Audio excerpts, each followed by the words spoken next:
All right, folks, I'm outside the AMC Muncie 12. This time we're going to take a look at the film Jesus Revolution.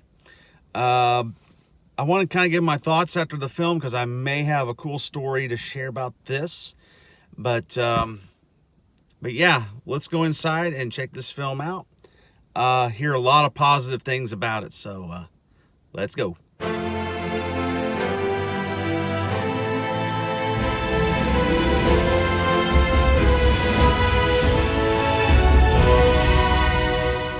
Well, welcome back, folks. Obviously, it's been 24 hours since I did that previous video. Jesus Revolution just came out this year. Came out this month, a couple weeks ago, which is the latest film from Lionsgate and the Irwin Brothers. Irwin Brothers, they're what's the name of their production company? It's Kingdom. Hold on a second. Anyhow, it's their production, Kingdom Film Company. I believe that's what it's called. I'm sorry if I'm butchering that, but yeah, I did see the movie. But this story, there's kind of a little bit going on in it. This is based on a true story of an event that actually took place in the late 1960s, early 1970s, and about this huge revival. I would call it revival that took place during that time, and where all these hippies were coming to know Jesus. And if you know anything about the 60s or early 70s, you know, the hippie culture, what was going on at that time, and there was a lot of stuff happening. There was a lot of mixed messages, and these kids were looking for answers, and they didn't want to go to the squares to look for the truth. They wanted to find this out on themselves, and these whole group of I'm not going to use the word hippies because it's kind of an old term, and yeah, they were hippies, but also they were kids. They were young adults, and they were looking for what is truth. And so it all started out in Southern California. There was a pastor by the name of Chuck Smith. In this film, he's played by Kelsey Grammer. He's the pastor of this little bitty church, and it's failing. The church is failing. It's falling apart. The members are middle-aged at best, and they're kind of uptight and just stuck up in their old ways. And Chuck Smith, he was kind of at a crossroads himself. He didn't know how to deal with it because even his own kids were turning into kind of that lifestyle. And he was going, what's going on with these kids? And you know, they're so lost, and they're doing all this weird stuff, and so on and so forth. But he legitimately asks, he legitimately says, out of frustration, he says, you know, if God brings a hippie to me to minister to, or that feels that this is all Christ-centered, I'm going to work with him. Well, while traveling on a road, his daughter runs into this man just hitchhiking by the name of Lonnie Frisbee. Here he is played by The Chosen's Jonathan Roumie, and of course he's this, you know, long-haired, bearded, hippie guy. Kind of looks like Jesus himself, and he's carrying some stuff on his bag and in his back, and they take him to Pastor Smith's house. And at first he rejects him, but then once they sit down and talk, and he sees where his heart is. He sees where his heart is, and he said, and basically says, let's start something. I just Lonnie Frisbee just says, well, let me bring some of my friends into your church on Sunday, and we'll show you what we're talking about. And while the attendance basically doubles, basically doubles like in size like the next day of the church. And some of the elders are not happy. And but Pastor Smith realizes that there's something there, that these kids are looking for the truth, and who better to look for than Jesus, And also there's this other story going on. We meet a young man by the name of Greg Laurie. And here he's played by Joel Courtney. Joel Courtney, if you watch any of my videos, the film Super 8, he played the main character in J.J. Abrams' Super 8. He plays Greg Laurie in this film, who, we'll finish up with Greg Laurie and later on, but Greg Laurie is discovered here, and he runs into a young lady by the name of Kathy, played by Anna Grace Barlow, and they are all whole hog into the hippie culture, or at least she is. He's just kind of this young kid who's lost. He doesn't have a father, but he's living with his mother, who's a drunk, an alcoholic, and his mother's played by Kimberly Williams Paisley, Brad Paisley's country music singer, Brad Paisley's wife.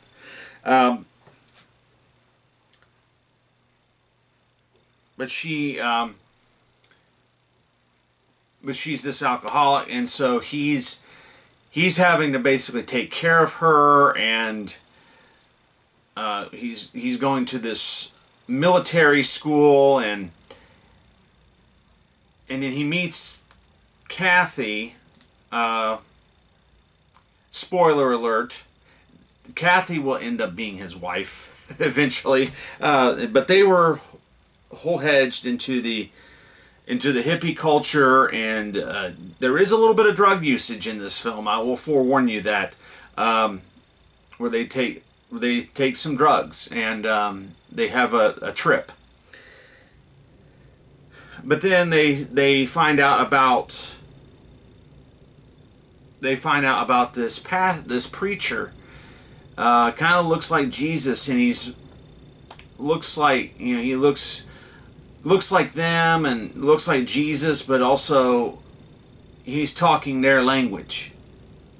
But he's not talking about the stuff that these musicians and these weird people, like Janis Joplin and all these people who are on drugs, and what they were preaching. It was completely different. This guy was saying, hey, there's hope. There's this man named Jesus, and he died for your sins, and so it begins this journey, and it just grows and grows and grows and grows to where thousands of young people, hippies, or these kids, are getting baptized by the thousands every Sunday. And it's a really, really good story. It does have some low points to it, because you find out that Ronnie Frisbee, or Lonnie, why am I saying, I keep wanting to say Ronnie, but it's Lonnie.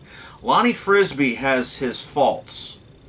As a matter of fact, my my pastor, he's a little bit older than I am, but he was born right at the time this happened. But he did some research and kind of remembers what happened is that Lonnie Frisbee, he was a flawed individual. The film depicts him making the ministry all about himself at one point, where he kind of wants to pause and enter into this trance, like somebody in here is hurting, somebody needs healing, and then Chuck Smith stops him, says, Lonnie, no, you're doing this for show. Yeah, because there is a point where it does kind of fall apart.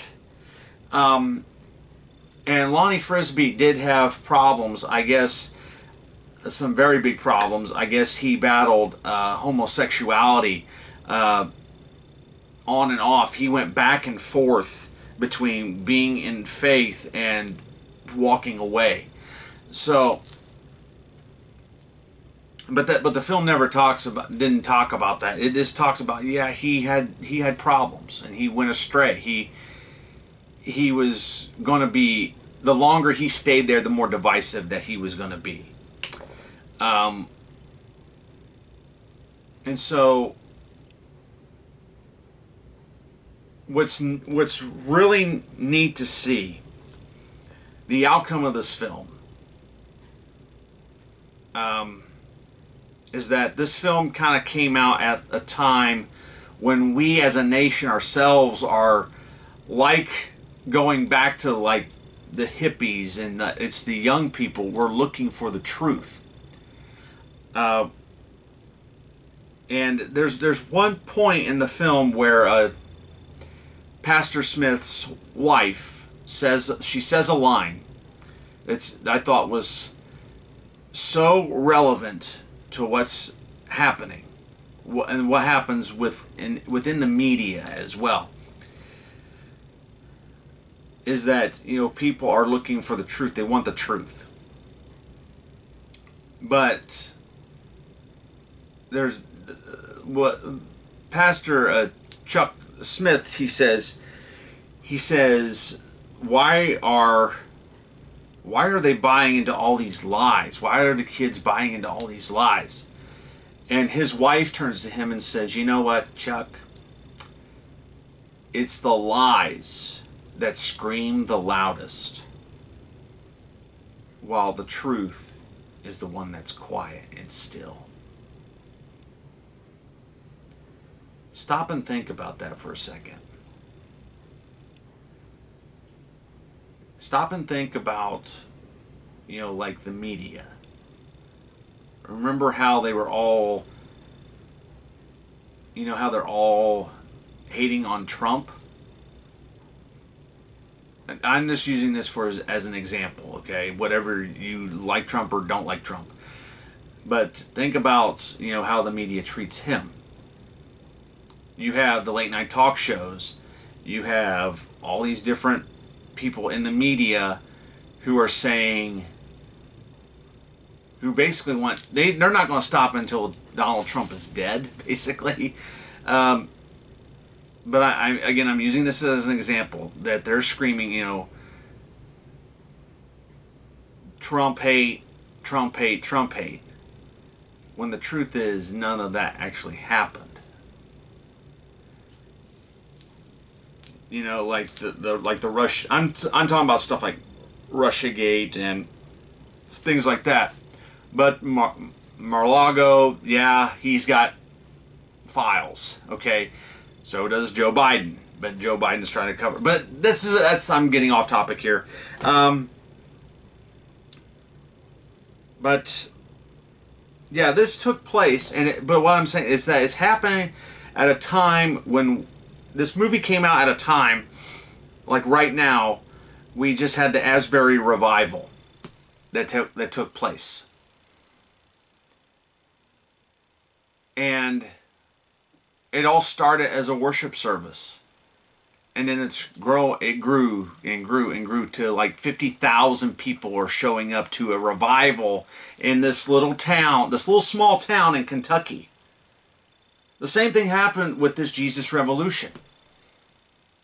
all these people were coming to Southern California just to be baptized in the ocean. Now what's significant about the ocean? Well, it's just salt water. There's nothing really significant about it, but they were coming to Jesus. And I said in the video, I said I may have a story that relates to this. It does, but it doesn't. Because with the Jesus Revolution, you had people that came out of that movement. You had all kinds of Christian music. This is when contemporary Christian music was born, basically. It was birthed out of this Jesus Revolution. Because people like, there was artists like Larry Norman, who also, like Lonnie Frisbee, had his own problems, but he was who they called the father of contemporary Christian music, because he was taking rock and roll songs and making them about Jesus. And yeah, and then you have Greg Laurie. Whoops.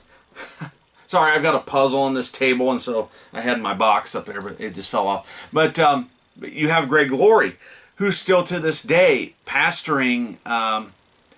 He's pastoring Harvest Church out in California, and he holds major conferences and things like that. And matter of fact, I as soon as the movie got out last night, I went and did some other things and came back home, and I looked up his website, and listen. And you can go on there and listen to his sermons, and you can listen to. He has sermons on there. He has podcasts on there. I even think I do think he's broadcast on television. Pretty sure he is, but yeah, you can have. But Greg Laurie, he's still pastoring Harvest Church today. Calvary Chapel is still going on today, which was Pastor Smith's church. It's still going. This never stopped. We're still living in the amongst of Jesus Revolution, but we need another Jesus Revolution. That's one of the things I was listening to with Greg Laurie last night. He said, we need this. Now's the time to have another Jesus Revolution. And he was also referring to what was happening in Kentucky.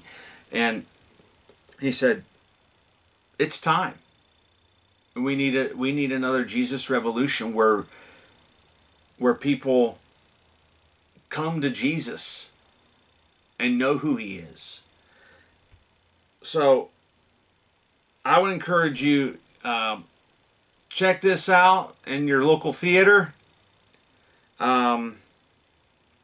It's got a 99% on Rotten Tomatoes. Now the critics hate it, but the audience score is loving it. It's got an A+ cinema score. It's doing very, very well financially. It's baffling Hollywood why people are going to see these Jesus movies. It's just blowing their mind why people are going to see these Jesus movies and not spending their money on these other films. Yeah, Creed 3 came out, but you know, I was more excited to see the Jesus Revolution than I am about a fictitious character. You know, and I like Creed. I like the Rocky films and the Creed films, but this actually happened. Creed didn't. And kind of matter of fact, the theater I went to see it in, they've knocked Avatar out of the theater because of this. And so they just didn't have time for Avatar and its paganistic message. So let's bring on the truth. So check it out. Jesus Revolution.